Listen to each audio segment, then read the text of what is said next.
Magandang buhay! Andito muli si Dr. Pag-asa para sa dagdag kaalaman. Akala ng marami lahat ng gulay ay ligtas. Pero para sa mga may diabetes o sakit sa bato, may ilang gulay na dapat iwasan. Hindi lahat ng nasa mesa ay ligtas.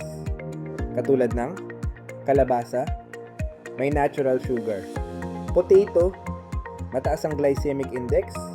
Mais, mataas sa starch. Kapag nasobrahan, pwedeng magdulot ng komplikasyon. Paalala, kahit gulay, pwedeng magdulot ng hindi nais kung hindi akma sa kalagayan ng kalusugan. Piliin ang low glycemic at potassium-safe vegetables, gaya ng talong, sayote at pipino. Tandaan, malusog na pamumuhay, tulay sa magandang kinabukasan.